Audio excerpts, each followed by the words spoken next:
दोनों ही मित्र बैठे थे। पुरंजन ने कहा, अरे मित्र, कभी बाहर नहीं निकलते, चल करके देखते हैं। अभिज्ञात ने कहा, भाई हम तो अपने घर में ही भले, तुम जाओ। अब पुरंजन घूमते घूमते लाखों शेर घूम डाले, पर कहीं भी पुरंजन का मन नहीं लगा। एक 9 द्वार वाली नगरी आई, उसको देखा तो बहुत सुंदर नगरी थी।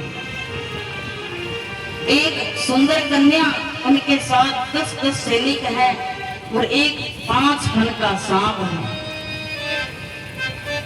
पुरंजन ने पूछा, देवी मैं क्या तुम्हारा परिचय जान सकता हूँ? उसने कहा, मैं बहुत बड़ी मालकिन हूँ इस शेर की और अकेली राज्य करती हूँ, अकेली राज्य करती हूँ और हमारे ये 10 सैनिक हैं। एक 5 फन का सांप है जो दिन रात हमारी शेर की रखवाली करते हैं, और हमें जन्म किसने दिया पता नहीं, और अभी हमारा विवाह भी नहीं हुआ है। पुरंजन ने कहा, देवी विवाह तो हमारा ही नहीं हुआ, एक दूसरे को पसंद किया, वरमाला पहना दी, और इतने रम गए एक दूसरे को, इतना प्रेम हो गया कि पुरंजन ही हंसे तो पुरंजन भी हंसे, पुरंजन ही रोवे तो पुरंजन भी रोवे, इतना प्रेम हो गया।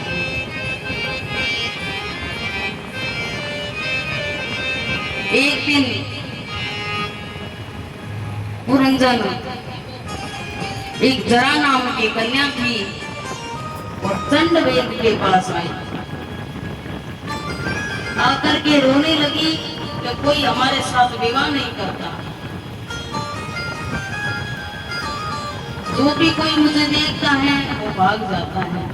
चंडवेद ने कहा, मैं अपनी छोटी बहन बना लेता हूँ, और हमारे पास 360 गोरे गोरे गंधर्व हैं और 360 काली काली गंधर्वियां हैं, उनको अपने साथ रखो, और मेरा छोटा भाई ब्रजवार है उनको भी साथ रखो, वो भी कोई भी तुमसे विवाह नहीं करेगा, मैं तुम्हारे हवाले कर दूंगा।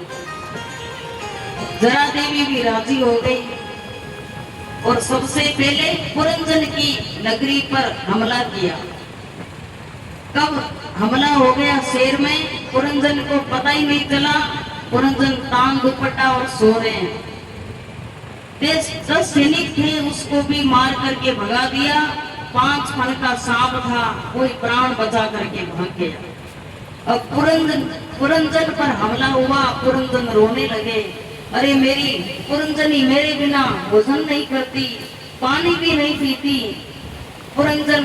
पुरंजनी का चिंतन करते करते प्राण त्याग बैठे, अंते यामति सा गति। जिसका चिंतन करते करते मरते हैं वही बनते हैं। पुरंजन दूसरे जन्म में स्त्री बन गया। एक मलेधज नाम के राजा के साथ उसकी शादी हो गई। मलेधज ने बहुत साथ निभाया, अंत में चल बसे तो पुरंजनी मलेधज के साथ में सती हो रही थी। अभिज्ञात ने सोचा, मेरा मित्र घूमने गया सो घूमता ही रह गया। आकर के देखा तो पुरंजन सती हो रहा था। अभिज्ञात ने कहा, अरे मित्र किसके साथ सता हो रहा है? पुरंजन ने मुड़ करके देखा कि मैंने अपने पति के सिवा किसी को मित्र नहीं बनाया। कौन हो तुम? मैं पतिव्रता स्त्री हूँ, अपने पति के साथ सती हो रही हूँ।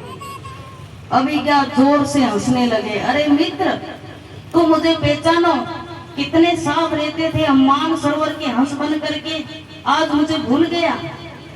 पुरंजन ने दिमाग पर जोर लगाया, बात याद आई, जाकर के अभिज्ञात के गले लग गए, सदा के लिए अपने घर चले गए। नारद जी से प्राचीन वली ने कहा, नारद जी कहानी तो बहुत अच्छी लगी, पर उसका अर्थ क्या है हमारे समझ में नहीं आ रहा है। नारद जी ने कहा, प्राचीन वली, पुरंजन और अभिज्ञात है परमात्मा और पुरंजन है जीवात्मा। जो बार बार जन्म लेता है वो पुरंजन, और जरा जो सुंदरी है इस नव द्वार वाली नगरी है हमारा मनुष्य शरीर, और वो सुंदरी है वो है हमारी बुद्धि। जैसा बुद्धि कहती है वैसा हम करते हैं। और 10 सैनिक कौन है?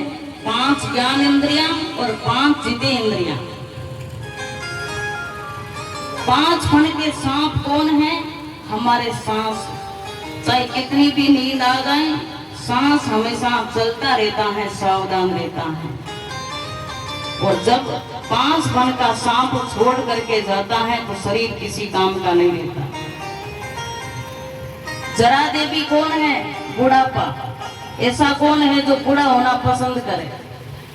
सब चीज याद होती है। इस तारीख में बच्चे हुए, इस तारीख में हमारी शादी हुई। किसी बूढ़े से पूछे किस तारीख में बूढ़े हुए तो क्या बता सकते हैं? कब बुढ़ापा आ जाए पता नहीं चलता।